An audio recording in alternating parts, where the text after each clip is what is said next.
Specially यो सानो video बनाउँदैछु म। यो भिडियो स्पेसली जो पनि तपाईहरु इन्डियाबाट, नेपालबाट, भुटानबाट तपाईहरु मालदिभ्स, स्पेसली मालदिभ्स को लागि तपाईहरु आउनु हुँदैछ भने यहाँनिर के प्रब्लमहरु छ भनेर भन्दा चाहिँ तपाईहरु स्पेसली भुटान, इन्डिया र नेपाल किन भन्दैछु भने चाहिँ अब जो यो नेपाली ल्याङ्ग्वेज छ, यो ल्याङ्ग्वेज चाहिँ अब बुझ्ने भनेको चाहिँ त्यो जग्गाहरुमा बेसी छ। तपाईहरु आउनुस् र आउनुहुन्छ भने चाहिँ तपाईले के सेक्रिफाइस गर्नुपर्छ भन्ने चाहिँ तपाईलाई म भन्छु। सबैभन्दा पहिला चाहिँ तपाईहरु आउनु भन्दा अगाडि चाहिँ तपाईहरु यो सोचिहाल्नुस् कि तपाईहरुको कपाल हुन्छ जो बाल माया मारेर आउनुस्, कपाल पुरा झर्छ। अन्त अब इन्केस तपाईहरु आउनुहुन्छ भने आउनुस्, रिसोर्टमा आउनुस्। रिसोर्टमा भनेको चाहिँ तपाईहरुको जग्गा फेसिलिटीहरु छ, त्यहाँनिर चाहिँ तपाईहरुको कपाल कम झर्छ। आइल्यान्डमा आउनु भए त तपाईहरुले अब यो सोचेर आउनुस् कि आउनुभन्दा पहिला कि तपाईहरुको चाहिँ कपाल चाहिँ आधीमा बेसी चाहिँ मेरो कपाल अब म जब रिटर्न हुन्छु मालदिभ्सबाट तब चाहिँ मेरो आधी कपाल चाहिँ हुँदैन भनेर कन्फर्म भएर आउनुस् तपाईहरु। यो भनेको जेन्युन फेस, केटाकेटी सबैमा यो चाहिँ यो हुन्छ। अब जब कपाल एकबार तपाईहरुको झर्न स्टार्ट गर्छ तपाईहरुको त्यो रुक्दैन कहिले पनि। तर तपाईँ गाउँमै गए पनि तपाईहरुको बहुत टाइम लाग्छ, त्यतिखेर बहुत लेट भइसकेको हुन्छ। र स्पेसली यो चीज चाहिँ तपाईहरुले धेरै सोचेर आउनुस्। र फेरि अर्को कुरो आउनुहुन्छ भने आइल्यान्डमा चाहिँ तपाईहरु सबभन्दा नआउनुस्। आइल्यान्ड जो भन्छ तपाईहरु यस्तो चिजहरु न तपाईलाई पठाउने एजेन्टहरुले भन्छ, न तपाईहरुको अब जो साथीभाइहरुले पनि कतिजनाहरुले यस्तो चिजहरु भन्दैन, जेन्युन चिज कुराहरु। अन्त तपाईहरु नआउनुस्, आइल्यान्डमा चाहिँ नआउनुस्। आउनुहुन्छ तपाईहरु सिटीमा आउनुहुन्छ भने आउनुस्, किनभने त्यहाँनिर अलिकति भए पनि कतिवटा चिज सेक्रिफाइस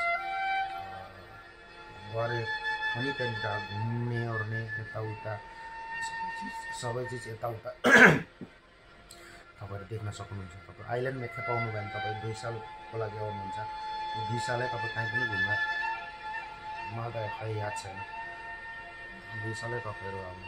र फेरि आइल्यान्डमा काम भनेको बहुत ज्यादा गर्नुपर्छ।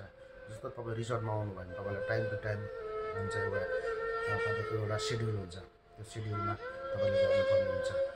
किनभने म त अब यहाँनिर काम गरेको निकै भयो, घर गएर पनि फेरि मालिकले बोलायो फेरि आएको छु। र मैले धेरै जग्गा काम पनि गरेको छु, आइल्यान्डमा पनि गरेँ, रिसोर्टमा पनि। रिसोर्ट भन्नु तपाईँ बक्कारो रिसोर्टमा गरेको छु मैले, कति 1.5-2 साल गरेँ, 2 साल 1.5 साल 2 सालको बिचमा गरेँ मैले रिसोर्टमा। सिटीमा पनि गरेको छु। सिटीमा भन्नु चाहिँ काम बहुत लामो गर्नुपर्छ, तपाईँको ड्युटीको त्यो हुँदैन, 14 घन्टा 15 घन्टा सेलेरी त्यही हुन्छ। चाहे नेपालको चाहे इन्डियाको सेफको काम गर्दैछ भने चाहिँ 6000 देखि उकालो 8000 सम्म हुन्छ। अरू काम गर्दा वेटर जे पनि छ त्यो कामहरू भनेको 5000 देखि उकालो 6000। अब पुरानो सिनियरहरूले सेक्रिफाइस गरेर गर्नु हुँदैछ भने 8000। केटीहरूले त अब पाउँछ टिप्सहरू, तर केटाहरूले भने चाहिँ सेफहरूले भनेको उयो मात्रै हुन्छ। त्यो कारणले गर्दाखेरि तपाईहरुलाई अब यो चिज मैले अब भन्दैन मान्छेहरूले, तर यो चिज चाहिँ सबैभन्दा पहिला चाहिँ तपाईहरुले गर्नुपर्छ। तपाईहरुले अब त्यस्तो हो, किनभने अब यो चिज चाहिँ अब जस्तो हामीले भोग्यौँ त्यो चिज चाहिँ तपाईहरुले चाहिँ नभोग्नुहोस् भनेर चाहिँ अब यो भिडियो बनाएको छु। फेरि अरू भिडियो अरू पनि त्यस्तो प्रब्लमहरु त कतिवटा छ हुन त बाहिर त्यसमा प्रब्लम त हुन्छ, तर पनि अब एउटा प्रब्लम हुन्छ कस्तो भने त्यो अब यस्तो चिज त अब भइरहने चिज हो, केही छैन, सल्भ हुन्छ। प्रब्लम कसलाई हुँदैन, सबैलाई हुन्छ।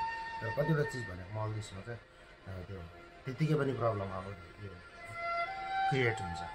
त्यो कारणले गर्दा चाहिँ अन्त अर्को कुरा मेन कुरा भनेको चाहिँ आइल्यान्डतिर आउनु भयो भने तपाईँहरू रिटर्न हुँदा तपाईँले पैसा पाउँदैन। सकभर तपाईहरु मालदिभ्समा आउनुस्, किनभने अरू आउनुहुन्छ भने रिसर्टमा आउनुहोस्, तपाईँहरूलाई केही छैन, रिसर्टमा राम्रो छ।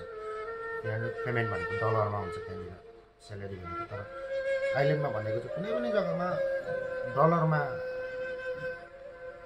स्यालेरी दिने भनेको चाहिँ आइल्यान्ड चाहिँ प्रायः छैन नै होला। अब धेरैजना साथीहरू पनि छ हाम्रो, तिनीहरूले पनि धेरै जग्गामा पनि छ साथीहरू, तिनीहरूलाई पनि अहिलेसम्म याद छैन भन्छ सबैजनाले नै। अब कसैलाई दियो भने गुड लक उनीहरूको।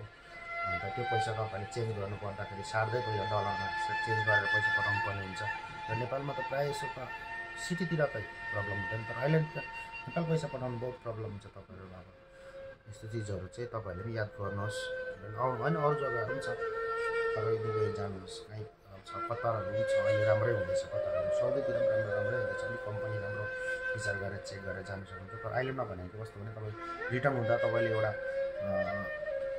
कुनै पनि कन्ट्रीमा तपाईँहरूले 2 वर्ष 3 वर्ष काम गर्नु भने त्यसमा एउटा पैसा हुन्छ पाउनुपर्ने, तपाईँले रिटर्न हुँदा टिकट पाउँछ तपाईँहरूले। यहाँ भनेको त्यो छैन, मल्दिभ्समा चाहिँ छैन र आइल्यान्डमा छैन। अब प्रायः सिटीतिर कसैलाई अब साह्रै राम्रो मन पऱ्यो, आइल्यान्डतिरै पनि कसैलाई राम्रो मालिक पायो, मन पऱ्यो, काम जानेको छ, उसलाई जरुरतै छ भने कसैले टिकट आउनु जानेको दियो भने बेग्लै कुरो हो। तर त्यो बोनस त्यो पाउने त्यो त हिसाब किताब तपाईँले त्यो दिमागमा राखेरै नआउनुहोस्। किनभने म अरू देशहरू पनि गएको छु, दुबई पनि गएको छु, कतार पनि गएको छु। त्यो देशहरूमा तपाईँ 2 वर्ष काम गर्नुभयो भने तपाईँलाई टिकट दिन्छ, रिटर्न टिकट दिन्छ। अन्त तपाईँले कति पैसा पाउँछ, बोनसहरू पाउँछ त्योहरू। तर मल्दिभ्समा चाहिँ आइल्यान्डतिर चाहिँ पाउँछ भनेर नसोच्नुहोस्, कमसेकम 2-3 लाखहरू त पाउँछ नि त। अरू कम्पनीहरूतिर दुबईतिर, कतातिर, साउदीतिर, कुनै पनि एउटा कन्ट्रीमा, मल्दिभ्स बाहेक अरू कन्ट्रीमा तपाईँले काम गर्नुभयो, ड्युटी गर्नुभयो भने तपाईँले 2 साल 3 साल काम गर्नुभयो भने तपाईँले 2-2.5 लाख रुपियाँ, 2 लाख कम्तीको 1 लाख 1.5 लाख 2 लाख जति पनि पाउनुहुन्छ। तर मल्दिभ्समा चाहिँ आइल्यान्डमा आउनु भने चाहिँ फेरि तपाईँहरूको चान्सै छैन कि तपाईँहरूले पाउनुहुन्छ अरे मलाई दियो जस्तो। त्यो चाहिँ कसैले दियो भने बेग्लै कुरो हो, नत्र आइल्यान्डमा छैन। र फेरि रिसर्टमा आउनु भने चाहिँ तपाईँहरूको छ, काम अलिकति उयो छ, हार्ड छ, बकबक बेसी नै हुन्छ। तर पनि आइल्यान्डमा चाहिँ छैन, बकबक छ आइल्यान्डमा, टेन्सन त्यति नै छ। र आइल्यान्डमा मेन प्रब्लमहरू कतिवटा चिजहरू भने चाहिँ पानी नराम्रो हुन्छ पिउनुको लागि, अन्त केस त्यसरी पनि गर्छ। अन्त प्रायः आइल्यान्डमा जो काम गर्ने मान्छे बसेको हुन्छ तिनीहरूलाई त्यसको रुममा एसी दिएको हुँदैन। अब भाग्यले अब अहिले म जहाँ छु यहाँ चाहिँ एसी चाहिँ छ, तर मैले पनि पहिला काम गर्दाखेरि आइल्यान्डमा एसी चाहिँ थिएन। कतिवटा एसीमा कतिवटा उयो आइल्यान्डमा चाहिँ एसी छैन काम गर्नेहरूलाई। त्यो चिज तपाईँलाई मैले ढाँटेको हो भने अब तपाईँहरूलाई नराम्रो होस् भन्ने उयोले बनाएको होइन मैले भिडियो। तपाईँलाई चाहिँ अब राम्रो होस्, किनभने जो चिज हामीले भोग्यौँ, जो चिज अब हामीले फेस गऱ्यौँ, त्यो चिज तपाईँहरू चाहिँ आउनुभन्दा अगाडि नै तपाईँहरू जान्नु भएर तपाईँले यो गर्नु भने चाहिँ तपाईँहरूको पनि अब केही कुरामा राम्रो हुन्छ। धन्यवाद।